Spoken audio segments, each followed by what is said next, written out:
Bonjour tout le monde ici et bonjour tout le monde virtuellement. Je suis ici pour vous parler de Protecpo, de la deuxième mouture de Protecpo. Donc, c'est un projet, comme Blaise l'a dit, conjoint, fait par l'IRSST et par l'INRS. Et il faut comprendre qu'il y a une équipe immense de personnes qui ont travaillé sur Protecpo. Des gens au Québec, dont je fais partie, mais il y a le principal porteur de ballon, Jaime Lara.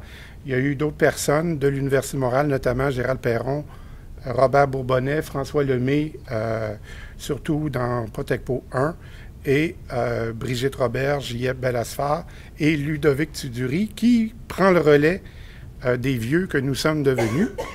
Du côté français, François Zimmermann de l'INRS est le principal intervenant. Il a été accompagné d'Alain Cholot, Nathalie Monta, la technicienne Thérèse Nico, Nicolas Schmitt des services informatiques de l'INRS et Fabien Brunelli de la firme Thémis, qui est la firme qui a eu la charge de concevoir l'application web de Protecpo. Tout ça, nos deux équipes ont été supportées par l'expertise du Dr Charles Hansen du Danemark, qui est un peu l'initiateur de la théorie sous-jacente à Protecpo.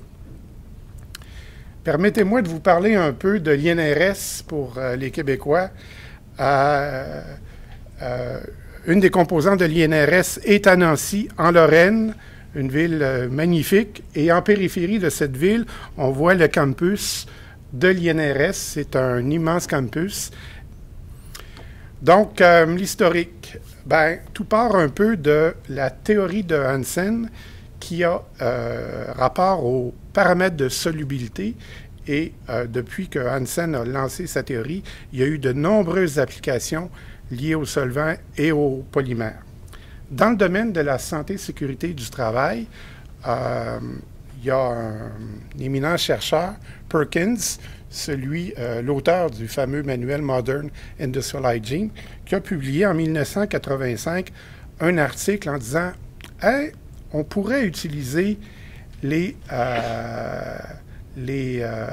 paramètres de solubilité de la théorie de Hansen pour prédire la perméation des substances chimiques au travers des matériaux polymériques. » En 1986, mon ami et collaborateur Jaime Lara est entré à l'IRSST et il a démarré une thématique de recherche sur la résistance des vêtements de protection et de nombreuses recherches ont été faites tant sur la résistance chimique que sur la résistance mécanique des vêtements.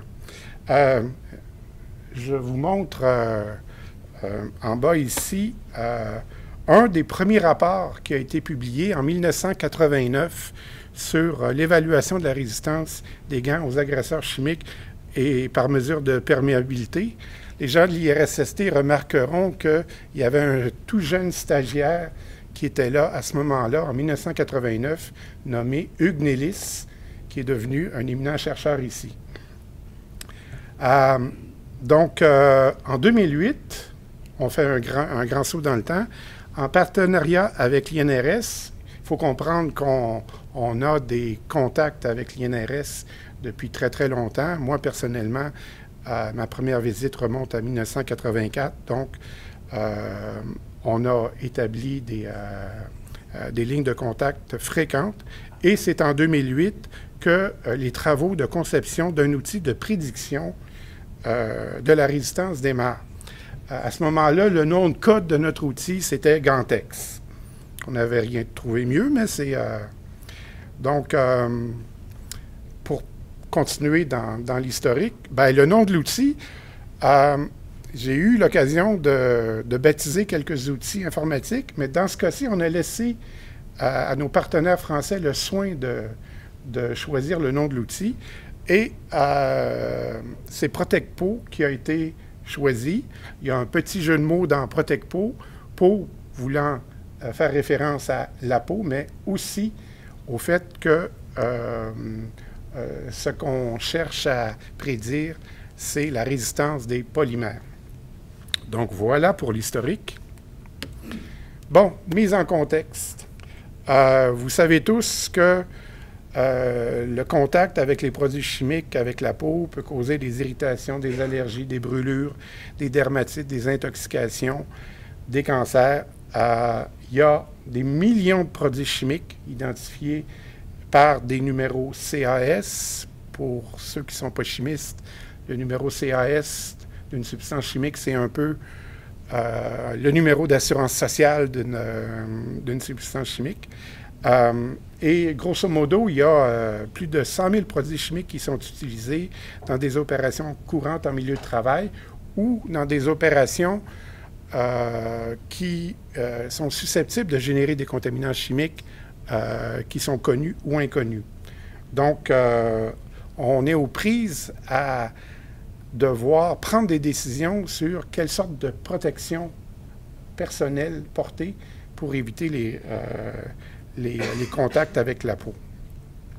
Donc, une mise en contexte, il faut comprendre bien évidemment que ce travail se situe dans le continuum de la hiérarchie des mesures de contrôle et on est effectivement lié à la pointe sud de ce triangle qui est l'utilisation des équipements de protection individuelle. Ce n'est pas ce qu'on recommande, mais c'est malgré tout extrêmement utilisé en milieu de travail.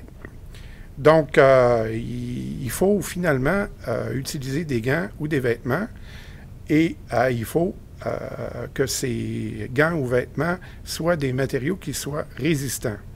Or, la plupart des matériaux utilisés pour se protéger des produits chimiques sont faits à la base de polymères, soit purs ou en mélange, et parfois chargés avec des adjuvants, des particules solides. Mais ce qu'on sait, c'est qu'aucun polymère n'est résistant à toutes les familles de produits chimiques. Donc, la question, c'est que doit-on choisir comme protection? En 2002, dans le bouquin Solvants industriels, édité par Michel Girin de l'Université de Montréal, on avait une liste de matériaux polymériques. Cette liste date un peu, mais elle nous présente quand même une certaine idée des matériaux qui étaient utilisés alors. Certains ne sont plus utilisés, mais d'autres continuent à être utilisés. Donc, comment un produit chimique passe au travers d'un matériau, si tant est qu'il passe? Bien, évidemment, il faut que ce produit chimique-là soit en contact avec la face externe du matériau et à l'intérieur du matériau par un processus de diffusion, donc d'une région concentrée sur la surface externe du matériau vers une région moins concentrée vers la surface interne du matériau, il va y avoir une diffusion. Et là où les substances rendues de l'autre côté du gant vont soit s'évaporer ou soit rester sur la surface interne du gant, particulièrement s'il s'agit de substances qui sont non volatiles. À la limite, les substances moins volatiles, s'ils se retrouvent sur la surface interne du gant, risquent de causer un contact encore plus grave, plus risqué pour le contact cutané que les substances qui vont s'évaporer.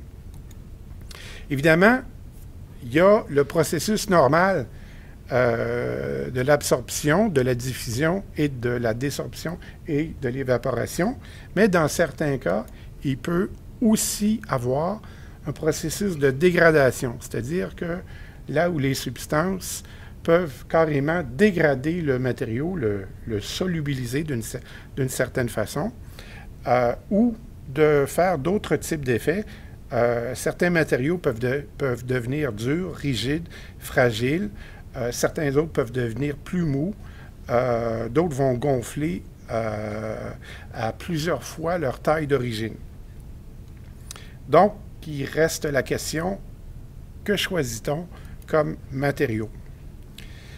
Bien, le choix a été jusqu'alors piloté d'une certaine façon par les tests que l'on pouvait faire sur les matériaux en appliquant notamment le test ASTM F739 qui consiste à utiliser une cellule de perméation ce que l'on fait, c'est que d'un côté de la cellule, on va mettre la substance à l'essai, on va positionner le matériau dans le milieu de la cellule, en sandwich entre la chambre où se situe la substance et la chambre de collecte, et on va faire passer de l'air de l'autre côté de la chambre de collecte et l'amener à un analyseur pour faire en sorte de savoir quand et combien de substances vont passer lors du test. Donc, il faut comprendre qu'il y a deux paramètres qui vont émaner de ça. Le temps de claquage, donc quel est le temps que les premières molécules vont prendre pour traverser le matériau, et le taux de perméation qui est exprimé en microgrammes par centimètre carré par minute. Évidemment, faire de tels tests, compte tenu des milliers de substances ou des milliers de mélanges possibles, c'est carrément pas faisable. Les tests ont été faits quand même, et il y a des bases de données qui ont été montées à partir de ces résultats-là, mais que pour un nombre très limité de substances pures. Une autre façon de faire des tests, c'est d'utiliser une cellule gravimétrique, et ça ressemble à une petite soucoupe volante. Donc, l'idée, c'est de mettre dans l'espace supérieur la substance et de la faire tout simplement transiter vers l'extérieur en traversant le matériau, et tout ça est posé sur une balance. Donc, de telle sorte qu'on peut suivre le signal de la balance pour connaître le point d'inflexion qui correspond au temps de claquage et la pente qui va correspondre au taux de perméation. Donc, ça ressemble à ça, ce qu'on pouvait faire à ce moment-là. Le problème, c'est que ces tests-là ont été faits pour un nombre très limité de substances, et il y a de plus en plus de préoccupations quant à l'absorption cutanée en milieu de travail. Donc, pour ceux qui suivent la littérature, l'ACGIH, en 2018, vient de publier son nouveau TLV Book, et dans les intentions de changement, on a maintenant un nouveau type de norme surnommé SL pour Surface Level. Donc, il y a des substances pour lesquelles on va avoir des valeurs de référence exprimées en microgrammes par 100 cm². Donc, c'est parce qu'il y a une préoccupation de la contamination de surface. L'éminent chercheur John Cherry à Édimbourg, à l'Institute of Occupational Medicine, est un ardent apôtre de l'importance de la contribution cutanée dans l'exposition.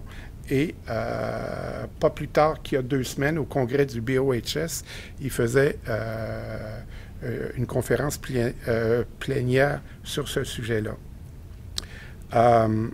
Ceux qui ont écouté l'émission Découverte à Radio-Canada dimanche dernier ont vu aussi qu'il y a beaucoup de questions sur les pompiers et leurs équipements. Il y a beaucoup de substances chimiques auxquelles les pompiers sont exposés par la peau, malgré leur équipement, et c'est une préoccupation importante. Depuis une dizaine d'années, il y a nombre d'outils d'estimation de la contribution thermique, de la contribution à l'exposition cutanée qui ont vu le jour. qui viennent de NIOSH, de l'AIHA, du TNO en Hollande ou de l'Université de Montréal et de l'IST à Lausanne. Rappel théorique. M. Hansen est un chercheur qui a consacré toute sa carrière à la théorie de la solubilité. Et pas plus tard que l'année passée, on fêtait le 50e anniversaire de la théorie de Hansen, l'approche de Hansen. Donc, c'est une approche qui a permis nombre de développements industriels pour toutes des applications liées aux substances et aux polymères.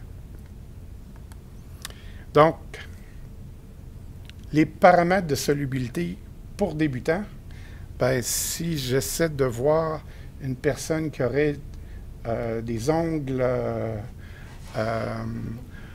avec voilà, donc vous savez qu'au moment d'appliquer ces substances-là, ce qu'on fait d'une certaine façon, c'est une polymérisation contrôlée. Et lorsqu'on veut retirer ce polymère-là, il faut choisir le solvant ou le mélange de solvants approprié pour... Donc, la théorie de solubilité explique d'une certaine façon comment sélectionner le ou les solvants pour dissoudre un polymère. Il y a des paramètres de solubilité pour plein de substances, plein de polymères et plein d'applications.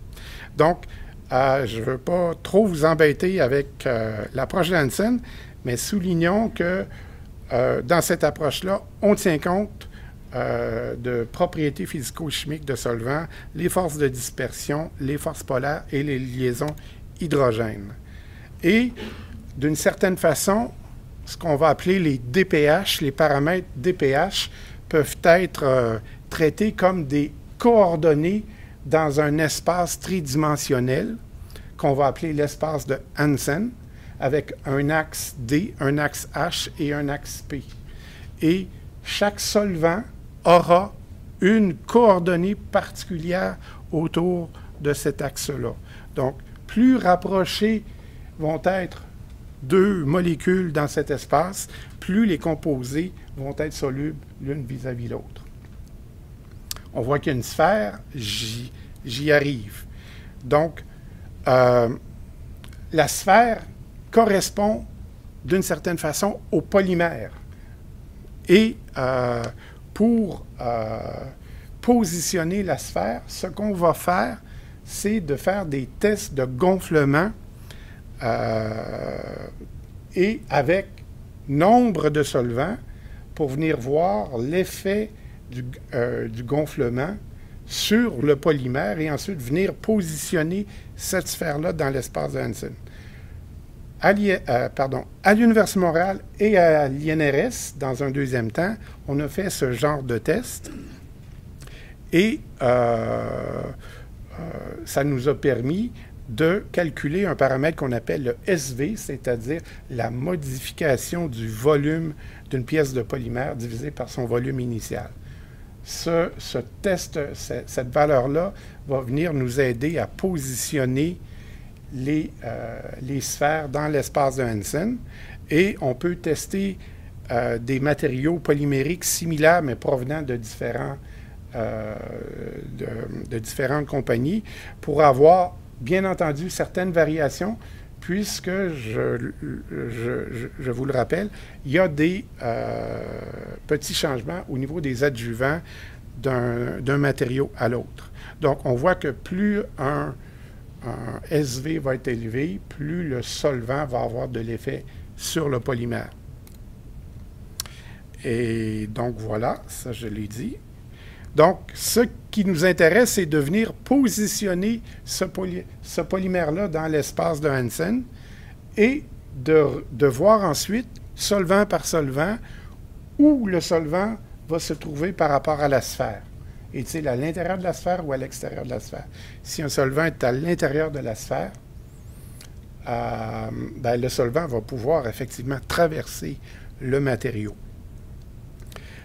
Évidemment, le processus de détermination de la position et du rayon de la sphère se fait par un calcul assez complexe qui a été notamment imaginé par notre ex-collègue François Lemay, informaticien ici.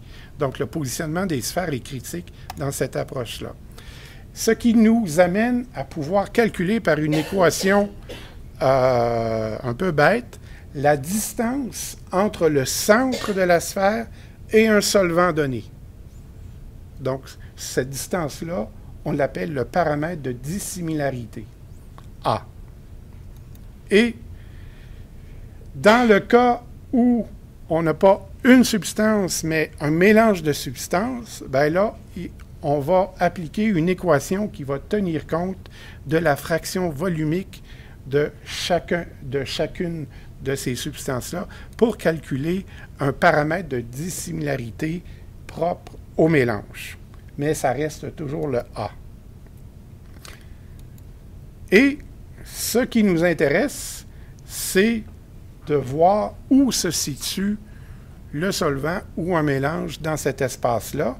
Par exemple, la substance 1 ici serait vraisemblablement à l'extérieur d'une sphère d'un polymère donné, la substance 2 aussi, mais si elles étaient présentes dans un mélange, la somme fait en sorte que le mélange est à l'intérieur de la sphère et que le matériau devienne effectivement non résistant dans ce cas-là. Et ce qui nous intéresse de calculer, en fait, et ce qui va servir à Protecpo, j'y arrive, c'est un paramètre qu'on appelle le RED, le Relative Energy Difference, qui est le ratio entre la dissimilarité entre le centre de la sphère et la position d'une substance et le rayon. Donc, on va compter en nombre de rayons l'écartement entre le centre de la sphère et la substance ou le mélange. Et c'est le paramètre RED qui sert de base à l'algorithme de Protecpo 1 et de Protecpo 2. Donc, j'ai aucune idée. Oh mon Dieu, ça va vraiment trop vite. Les nouveautés de Protecpo 2. Donc, on avait un nouveau logiciel de la part de M. Hansen. Et dans ce nouveau logiciel-là, il y avait des nouvelles substances. On en a profité pour faire de nouveaux tests expérimentaux pour repositionner nos sphères. On a décidé, dans le cadre de Protecpo 2, d'ajouter une troisième borne. Je vous expliquerai plus loin. On a ajusté ces bornes-là et on a décidé aussi d'ajouter une base de données expérimentale pour compléter l'algorithme de Protecpo. Et tout ça, on intègre ça dans le web. Donc, entre la version initiale de Protecpo 1 et la version actuelle, on est passé de 1184 à 10 314 substances. On a fait un travail de nettoyage de l'ABD et parmi les nouvelles substances, on en a sélectionné 50 et en fait, c'est nos amis de l'INRS qui ont sélectionné ces substances-là pour faire des tests de gonflement qui ont servi à repositionner les sphères. Donc, les tests expérimentaux ont été faits pour 5 matériaux.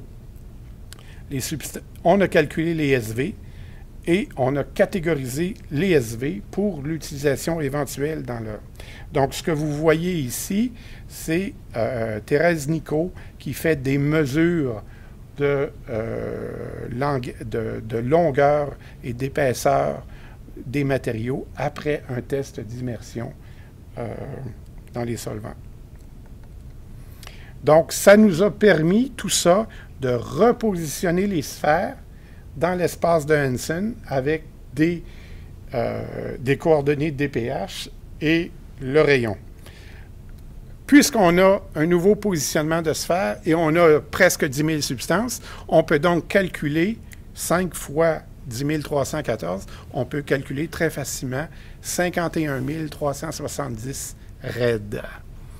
Donc, voilà un début de ProtectPo 2. Donc, ce qu'on a fait aussi, c'est qu'on a, décidé d'ajouter une borne. Auparavant, les utilisateurs de ProtectPo qui faisaient leur scénario, qui entrait une substance ou un mélange de substances, on donnait une réponse en 3 volets. Soit le matériau était non résistant, soit résistance intermédiaire ou soit résistant. Donc, on avait 2 bornes qui séparaient en 3 autour dans l'espace de Hansen. Nous avons décidé d'ajouter dans ProtectPo 2 une 3e borne pour obtenir ainsi 4 zones autour de la sphère, donc avoir 4 catégories de résistance. Donc, il faut dire que l'algorithme, et ça, j'ai eu des critiques ici qui étaient probablement bien formulées. L'algorithme de ProtectPo 1 était particulièrement conservateur, ce qui laissait l'utilisateur avec un nombre limité de solutions possibles pour son scénario. L'ajout d'une nouvelle borne, que l'on a appelée RAID 0, vient maintenant découper d'une façon plus nuancée les matériaux à faible résistance et les non résistants. Et donc, les résultats sont maintenant présentés sous la forme de 4 couleurs, vert, jaune, orange et rouge, un peu comme dans les guides qui sont communément utilisés par les intervenants en santé et sécurité du travail. Donc, chaque catégorie a sa description et ses recommandations possibles. Petite mention sur l'importance de l'épaisseur des matériaux. On considère nos recommandations basées sur un matériau d'épaisseur normale d'environ 0,3 mm et pas nécessairement les matériaux extrêmement minces. Donc, le gros du travail que nous avons fait, c'était de venir positionner chacune des trois bornes. Ça a été un travail très, très délicat pour déterminer pour chacun des matériaux, chaque matériau ayant sa sphère propre, il fallait tenir compte de l'ensemble des raids qui ont été modélisés, des tests, donc des valeurs SV, et aussi des données de la littérature des guides. Donc, et on a fait une sorte de multi-comparaison, c'est-à-dire qu'on regardait, on positionnait un RAID d'une façon empirique et on venait comparer l'adéquation des recommandations avec celle de la littérature. Et on a fait un travail immense de multi-comparaison. Je vous passe les détails, mais l'idée, c'était, par des tableaux croisés, de venir comparer les tests expérimentaux avec l'algorithme de ProtectPo 2 en venant jouer sur les bornes pour voir quelle adéquation était la meilleure en fonction soit des tests ou des résultats des guides, pour finir par avoir une nouvelle table de bornes et inscrire ça dans l'algorithme final de ProtectPo 2. Une des choses qui est nouvelle aussi à ProtectPo 2, c'est que, évidemment, c'est un calcul prédictif et il y a toujours possibilité de se tromper. Donc, on s'est donné la possibilité dans ProtectPo 2 de construire une base de données expérimentale où on pourra venir plaquer des résultats pour un solvant ou un mélange donné et dire, pour ce solvant-là ou pour ce mélange-là, le résultat, c'est ça. Et l'algorithme va intercepter le résultat plutôt que ce résultat-là de la BD expérimentale, plutôt que de laisser l'algorithme décider de... Donc, cette base de données-là va être évidemment évolutive dans le temps. L'interface web, on va le voir un peu plus tard, a pas vraiment beaucoup changé. Il y a un peu plus d'informations qui est donnée à l'utilisateur. On va le voir. Et là, je vais passer la parole à Ludovic. Bien, bonjour.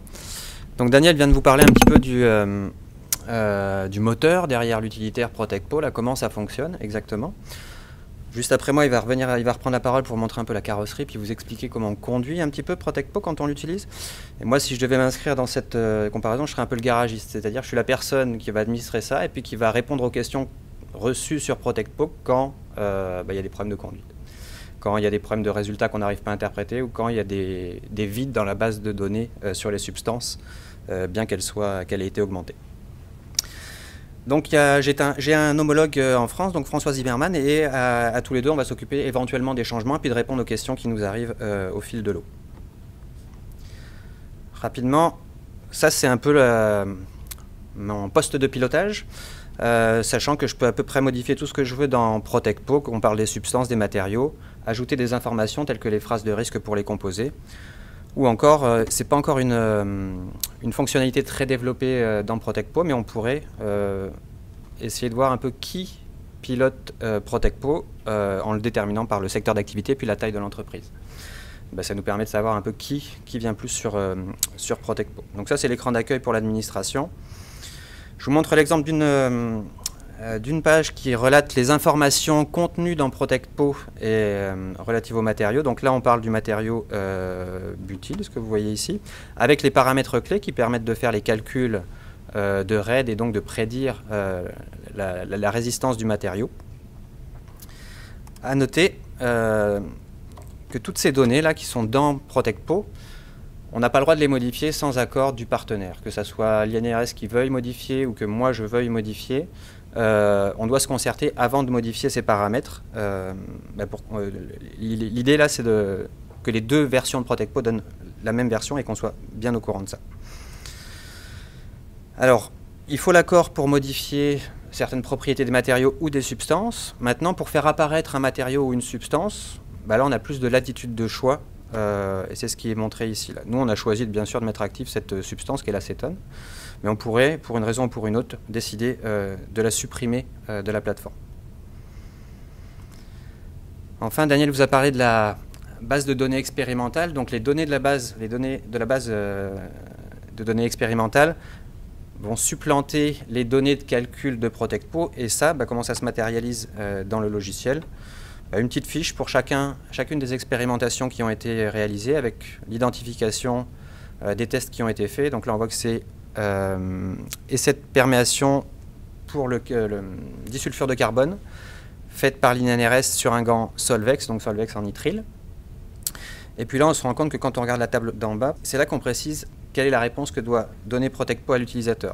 Donc vous voyez, pour le butyle, le fluorélastomère, le latex et le néoprène, c'est la dernière colonne qui est coché, c'est donc l'algorithme, le calcul qui va vous donner la réponse sur la résistance du matériau au CS2. Mais pour ce qui est du nitrile, parce qu'on a une expérience validée qui dit que le résultat est non résistant, ça prévaut sur le résultat de calcul. Et finalement, une petite chose assez pratique au quotidien là, pour gérer ça, c'est que toutes les modifications qui sont faites sur ProtectPo, que vous ne voyez pas nécessairement, on garde trace de tout ça en arrière, et puis on voit à peu près qui a fait quoi et quand. Donc l'utilisation de ProtectPo, ça demande un minimum de coordination là, entre l'INRS et l'IRSST, et ça va même jusqu'à la réception des questions. Ce sont les deux personnes qui reçoivent les questions, et c'est souvent l'endroit où a été posée la question, à savoir par le site ProtectPo INRS ou le site ProtectPo IRSST, qui va décider de la personne qui répond à la question. La démonstration, j'ai oublié de dire qu'il y a un logiciel ProtectPo, mais qui existe sous deux plateformes, une plateforme INRS et une plateforme IRSST, mais les résultats vont être les mêmes. Donc, je me suis mis un hyperlien ici pour aller, et là, on espère que ça va fonctionner sur le web. Donc voilà, peut-être juste un petit rappel. ProtectPo fait peau neuve.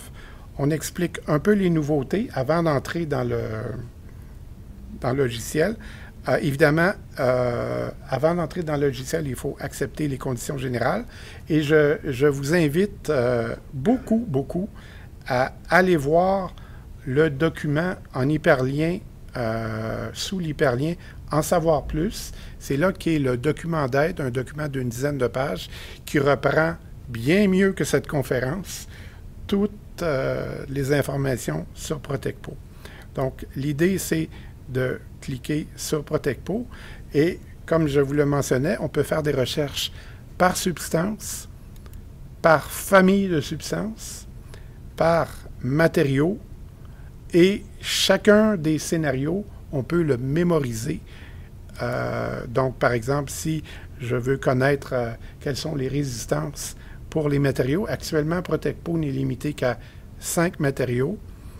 Donc, les éthers de glycol, par exemple, on a, par exemple, sous la forme des icônes avec leur couleur correspondante, pour un certain nombre d'éthers de glycol, par exemple, les recommandations. Il est possible, on a il y a plus d'éthers de glycol que juste ceux-là. Ça, c'est les plus communs. Si on clique ici, ça sera, voilà, c'est une liste plus longue de l'ensemble des éthers de glycol. Donc, les substances ont été et vont être de plus en plus regroupées en famille. Donc, si je reviens à recherche par substance, on peut évidemment rechercher une substance, par exemple le métacrésol. Dans la nouvelle mouture de ProtectPo, on a 10 000 substances, donc 9 000 de plus que la version originale. Il faut comprendre que c'est assez ardu de retrouver ces substances-là. Je vous invite au préalable, dans la préparation de vos scénarios, à retrouver les numéros CAS. Et le numéro CAS peut faire l'objet d'une recherche dans le champ ici, dans les mots-clés. Ça va être infiniment plus facile.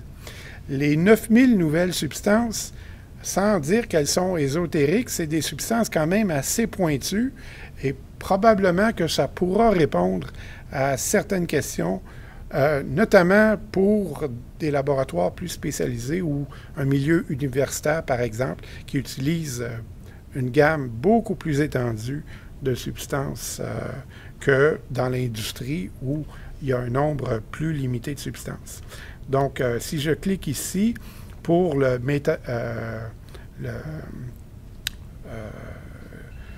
l'isomère métadicrésol, on voit les différentes recommandations.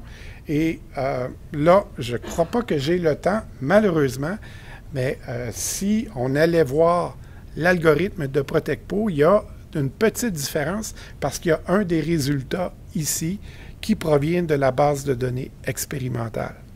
Donc, il faut comprendre, et je pourrais vous en faire la démonstration, mais je crois qu'on est un peu limité par le temps ici. Donc, on pourra, je vous invite à venir naviguer dans ProtectPo. Je vais quand même, pour le plaisir de nos amis européens, vous montrer la plateforme INRS avec sa charte de couleurs. Donc, essentiellement, c'est un peu différent. Avant d'entrer dans le logiciel, Ludo vous a dit il est possible pour vous de nous donner un peu le secteur d'activité auquel vous appartenez et la taille de l'entreprise. Donc, c'est des informations qui nous permettront de comprendre quelle substance pourra être demandée en fonction des secteurs d'entreprise. Je reviens à la finale de la présentation parce qu'on va se faire chicaner.